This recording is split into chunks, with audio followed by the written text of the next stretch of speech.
हर रिश्ते में मिलावट देखी, कच्चे रंग की सजावट देखी। बचपन से देखा है मैंने अपनी माँ के चेहरे को, लेकिन उस पर कभी न मैंने किसी तरह की थकावट देखी, लेकिन उस पर कभी न मैंने किसी तरह की थकावट देखी। अपना वजूद भुलाकर के वो हर किरदार निभाती है। माँ एक ऐसी देवी है जो घर को स्वर्ग बनाती है। माँ एक ऐसी देवी है जो घर को स्वर्ग बनाती है। नमस्कार, प्रणाम, आदाब, सत श्री अकाल। मैं वाणी आर्य और मैं Akanksha Sharma Guru Harkrishan public school, Loni road, Shahdara, Delhi के विद्यार्थी मिलकर आकाशवाणी के बाल कार्यक्रम के माध्यम से माँ की महिमा व परिवार का महत्व समझाने हेतु एक कार्यक्रम प्रस्तुत करने जा रहे हैं। आशा करते हैं कि हमारी यह प्रस्तुति श्रोतागणों को अवश्य पसंद आएगी। जैसा कि आप सभी जानते हैं कि मई के महीने में मातृ दिवस और परिवार दिवस मनाया जाता है। इतना ही नहीं आकांक्षा, मई के महीने में 2 और दिवस भी मनाए जाते हैं। अच्छा, वो कौन से दिवस हैं वाणी? मई के महीने में अंतर्राष्ट्रीय संग्रहालय दिवस व दूर संचार और सूचना समाज दिवस भी मनाया जाता है। अच्छा, ये तो तुमने बहुत महत्वपूर्ण जानकारी दी। आइए सर्वप्रथम कार्यक्रम का शुभारंभ गुरबानी के इस शब्द जिसके बोल हैं, तू मेरा पिता तू है मेरा माता, जिसका गायन करने जा रहे हैं हमारे प्रिय सहपाठीगण हरसिमरत सिंह, आन्या कटोच एवं आयुष आजाद।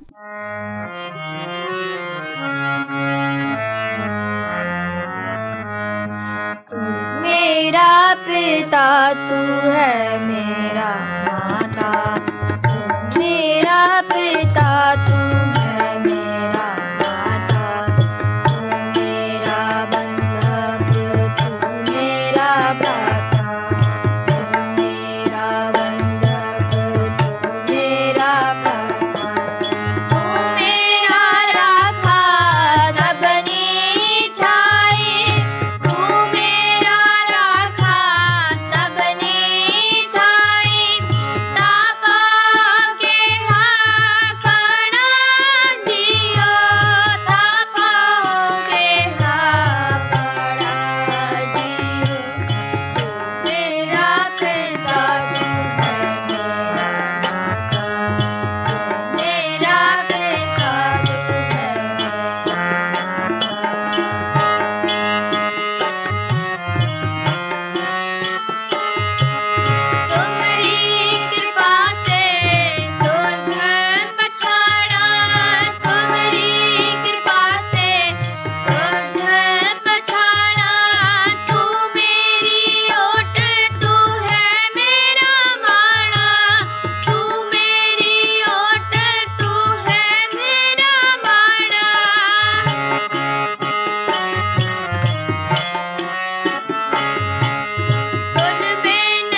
वाह, गुरबाणी का ये शब्द सुनकर प्रसन्नचित्त हो गई हूँ। ऐसा प्रतीत होता है जैसे साक्षात दर्शन कर लिए हूँ गुरु के।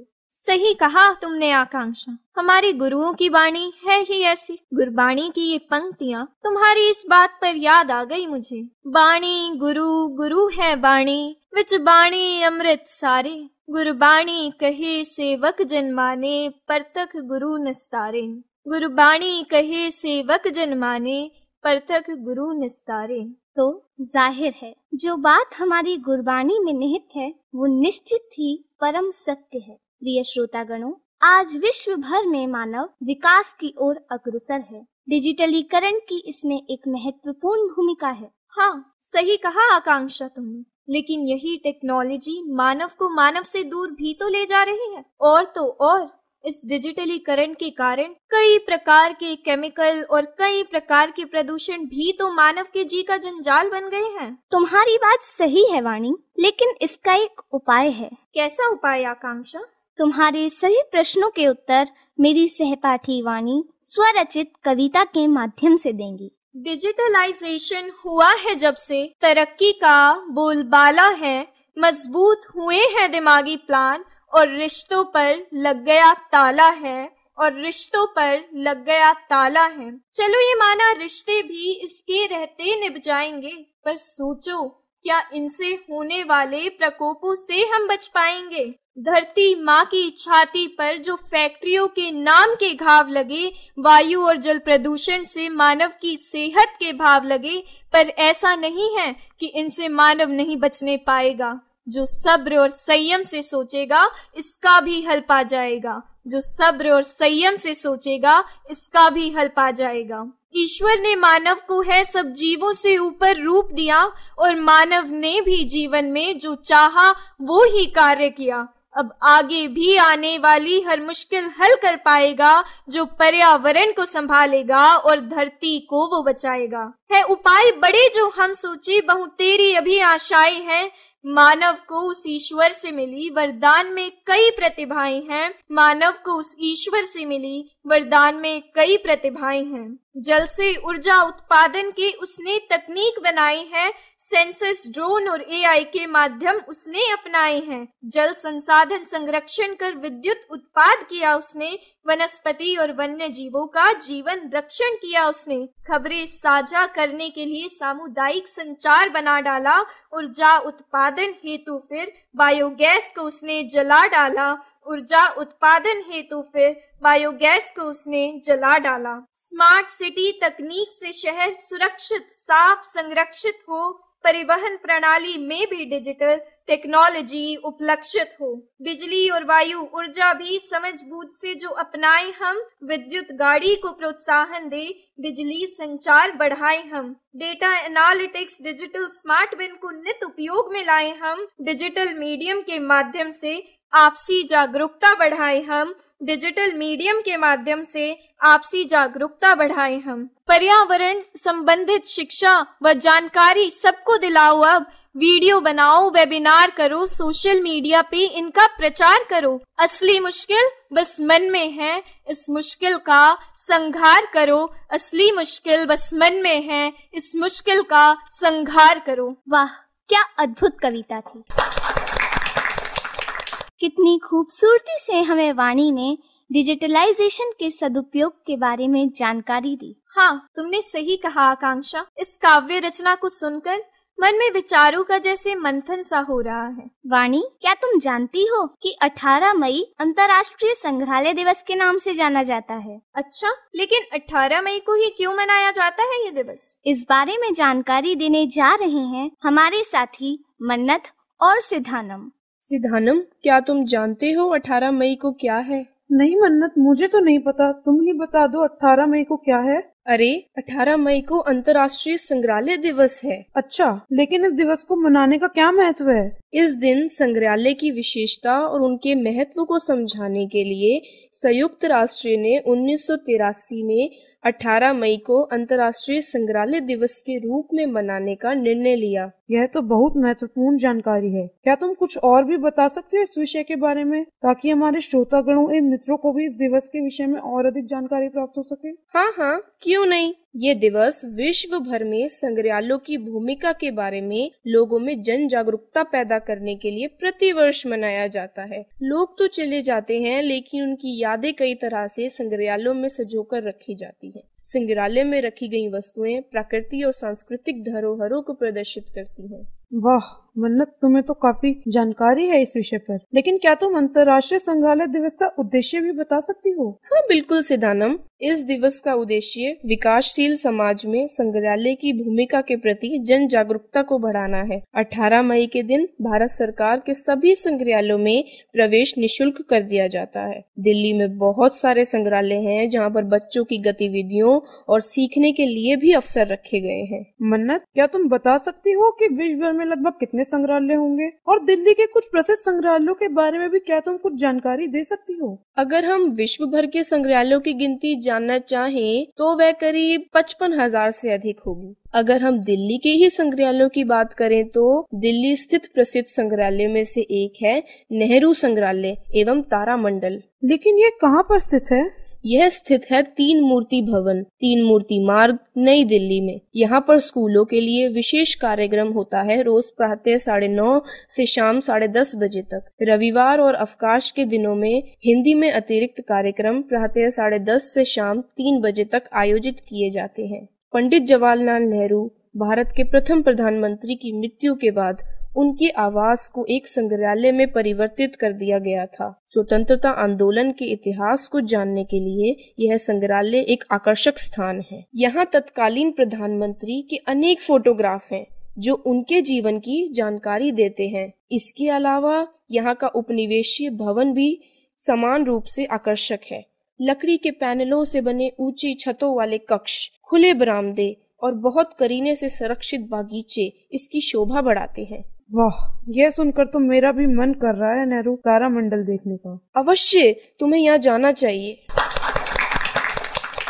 प्रिय मित्रों, यह कार्यक्रम हमारे परिवारों व हमारी माताओं को भी समर्पित है। मातृ दिवस हर वर्ष मई महीने के दूसरे रविवार और 15 मई को अंतर्राष्ट्रीय परिवार दिवस के रूप में मनाया जाता है। धन्यवाद प्रिय मित्र, इतनी महत्वपूर्ण जानकारी साझा करने के लिए। इस अवसर पर मैं भी कुछ पंक्तियां कहना चाहूंगी। आए हैं हम समक्ष आपके माँ की महिमा सुनाने, घर परिवार व आपसी प्रेम की महत्वता बतलाने। स्निग्ध, सुरक्षित और सामाजिक समझाता ये सार है संसार समूचा, इसमें सर्वोपरि है परिवार, है संसार समूचा, इसमें सर्वोपरि है परिवार। वाह, क्या खूब कहा तुमने। माँ की जैसा कोई दूजा नहीं है इस जगत में। तो आइए दोस्तों, इस कार्यक्रम को आगे बढ़ाते हुए सुनते हैं एक भावपूर्ण नाट्य प्रस्तुति, जिसे आपके समक्ष प्रस्तुत करेंगे हमारे प्रिय सहपाठीगण मन्नत, आकांक्षा और सिद्धानंद।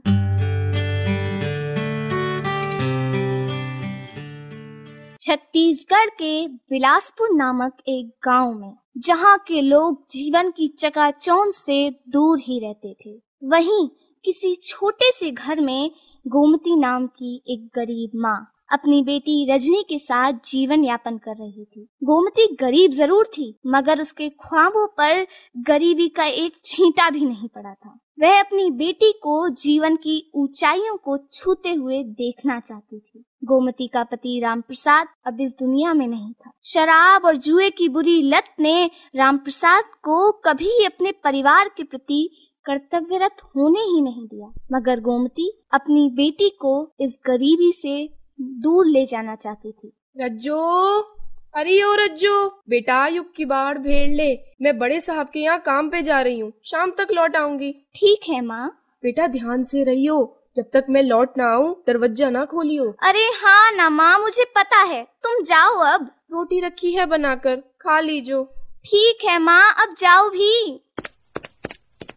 गोमती जल्दी जल्दी अपने गंतव्य की ओर अग्रसर होती है। वहाँ पहुँचते ही क्या देखती है कि बड़े साहब तैयार हैं कहीं जाने के लिए। माफ करना साहब, कछु देर हो गई आज। क्या करूँ, छोटी के लिए खाना भी बनाकर रखना था।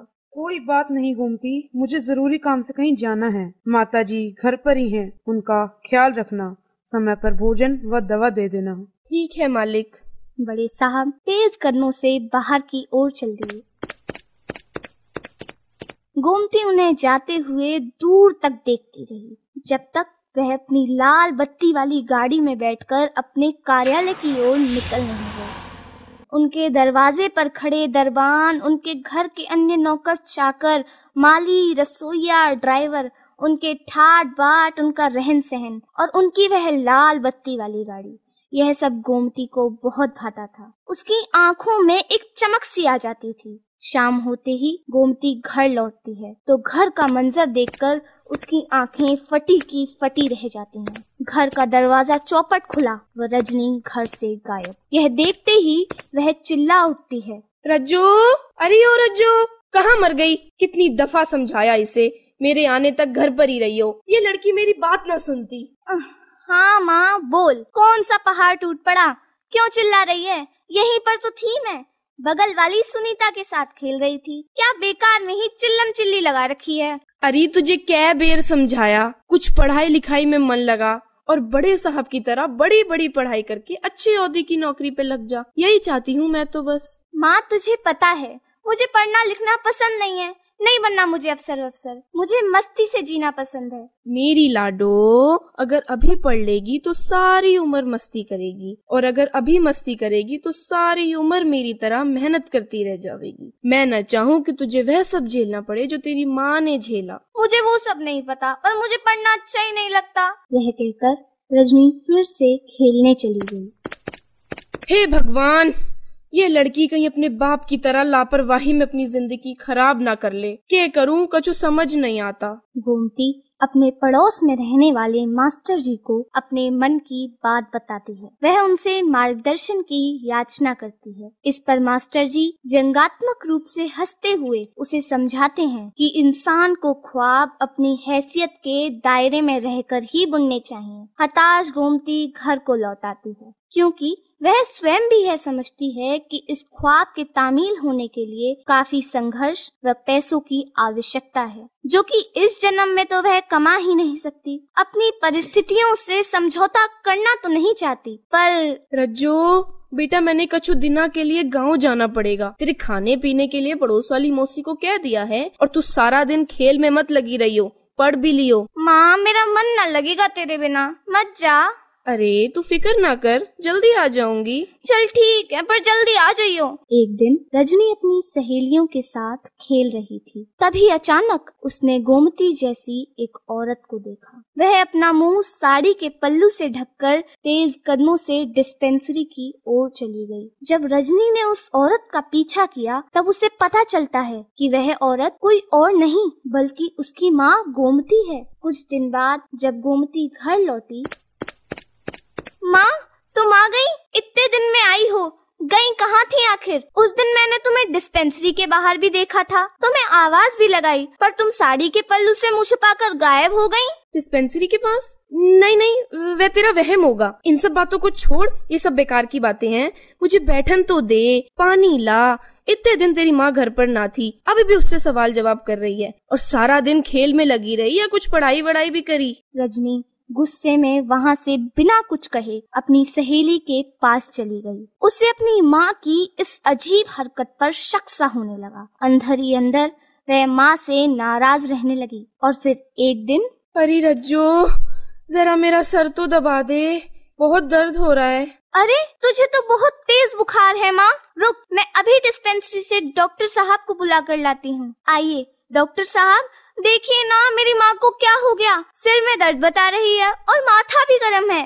गोमती लगता है बेहोश है। मुझे इसी बात का डर था कि अगर समय रहते गोमती ने अपना इलाज नहीं कराया तो इसकी तबीयत ज्यादा खराब ना हो जाए। मैंने इसे कहा भी था कि समय से ऑपरेशन करवा लो। ऑपरेशन? कैसा ऑपरेशन डॉक्टर साहब? तुम नहीं जानती रजनी, तुम्हारी माँ की किडनी खराब है और दूसरी में भी संक्रमण फैल गया है। मैंने इन्हें समझाया था कि समय पर ऑपरेशन करवाना जरूरी है, लेकिन सिर्फ तुम्हारी पढ़ाई के खातिर तुम्हारी माँ ने ऑपरेशन नहीं कराया। क्या कहा? किडनी खराब है? कब, कैसे और ऑपरेशन क्यों नहीं करवाया माँ ने? सिर्फ तुम्हारे लिए रजनी। मेरे लिए? पर क्यों? डॉक्टर साहब, मुझे आप सारी बातें खुलकर बताइए। क्योंकि तुम्हारी माँ के पास संपत्ति के नाम पर सिर्फ गांव का एक पुश्तैनी मकान था और वह मकान गोमती ने तुम्हारी फीस देने के लिए बेच दिया। यह चाहती थी कि इन रुपयों को तुम्हारी पढ़ाई पर खर्च करें, क्योंकि इनका बस एक ही सपना है रजनी, तुम्हें पढ़ा लिखा कर बड़े साहब की तरह बड़ा अफसर बनाना। कुछ वर्षों के बाद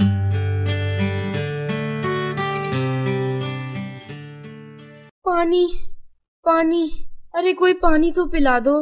लो माँ, पानी पी लो। अरे तू आज स्कूल ना गई? माँ, अब मैं स्कूल नहीं जाती। तुम फिर भूल जाती हो। अब मैं दफ्तर जाती हूँ माँ। अरे हाँ, चल मैं कुछ खाने को बना देती हूँ। माँ, तुम लेटी रहो। रामू काका, माँ के लिए खाना ले आओ, और देखो माँ को सही समय पर दवा भी दे देना। अब मैं दफ्तर के लिए निकल रही हूँ। ये कहते हुए रजनी तेज कदमों से बाहर की ओर चल दी। गोमती अपने कमरे की खिड़की में से देख रही थी। लाल बत्ती वाली गाड़ी में से ड्राइवर ने उतरकर रजनी के लिए दरवाजा खोला। रजनी गाड़ी में बैठी और गाड़ी चली गई, और गोमती भीगी आंखों से देखती रही। गोमती के मातृभाव व समर्पण ने मुझे भी भाव विभोर कर दिया और मेरी आंखों को भिगो दिया। तुमने बिल्कुल सही कहा। मुझे भी ये एहसास हो रहा है कि मेरी माँ भी तो ऐसी ही है, और शायद यही माँ की परिभाषा है। बच्चे और परिवार, बस इतना सा है इसका संसार। अरे तुमने तो मुझे भावुक कर दिया, और शायद हमारे श्रोतागणों को भी। माँ और परिवार पर कार्यक्रम हो और उसमें कोई स्नेह भरा गीत ना हो, क्या कभी ऐसा हो सकता है? हमारे सहपाठियों ने प्रिय मित्रों के लिए एक स्वरचित गीत भी तैयार किया है, जिसे प्रस्तुत करने जा रहे हैं अंतरीश, अनन्या शर्मा व अनन्या सिंह।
कर्ण प्रिय व मधुर गीत। निश्चित ही माँ की ममता व पिता का मार्गदर्शन हमें सफलता की ओर ले जाता है। हाँ वाणी, पर आजकल के परिवेश को देखते हुए मैं यही कहना चाहूंगी कि माँ पर जितना बोला जाए उतना कम है। माँ पर जितना बोला जाए उतना कम है। जब जब देखती हूँ उसकी आंखों में, लगता है कुछ तो सूनापन है। शायद वक्त ही नहीं है हमारे पास माँ के साथ बिताने का। ए दोस्तों, अब भी संभल जाओ। ए दोस्तों, अब भी संभल जाओ। बैठो, बोलो, हाल चाल पूछो। ये भी एक तरीका है उससे प्यार जताने का, माँ से प्यार जताने का। सच में आकांक्षा, तुमने तो मुझे भावुक ही कर दिया। पर हम इस सच्चाई से भी मुंह नहीं मोड़ सकते कि इस भागती दौड़ती जिंदगी में हम कई अहम रिश्तों को वो अहमियत देना ही भूल जाते हैं जिसके वो हकदार हैं। वो माँ जिसने हमें जन्म दिया,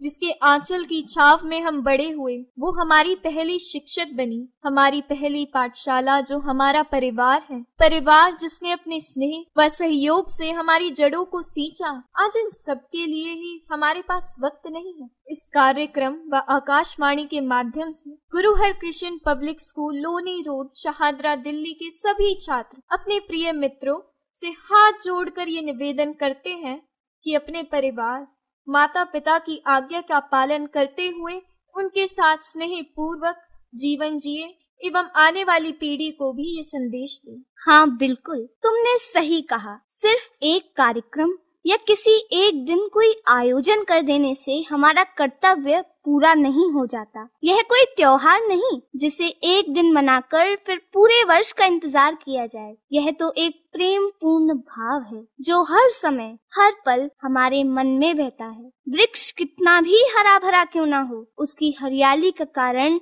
उसकी मजबूत जड़ें होती हैं और हमारी जड़ें हमारा परिवार है। बिल्कुल सही कहा तुमने। इस प्रस्तुति से हमने माँ और परिवार के महत्व के साथ साथ यह भी सीखा कि हम आधुनिक तकनीकों और डिजिटलाइजेशन का उपयोग करके धरती व वन्य जीवन का संरक्षण भी कर सकते हैं और अपनी धरा को फिर से हरा भरा बना सकते हैं। इस प्रस्तुति ने हमें यह भी स्मरण कराया कि दूर संचार और सूचना के माध्यम से हम सभी एक दूसरे से कितनी गहराई से जुड़े हैं। हमारे देश की अद्भुत और विविध संस्कृति हमारी विरासत और जीवन की पूंजी है। कार्यक्रम के अंतिम चरण में एक प्यारी सी पंक्ति, खास तौर पर हमारे प्यारे मित्रों के लिए। कि इस प्रस्तुति को सुना आपने, मन से है आभार। सभी श्रोता गणों को हम सबका प्रेम भरा नमस्कार। सभी श्रोता गणों को हम सबका प्रेम भरा नमस्कार।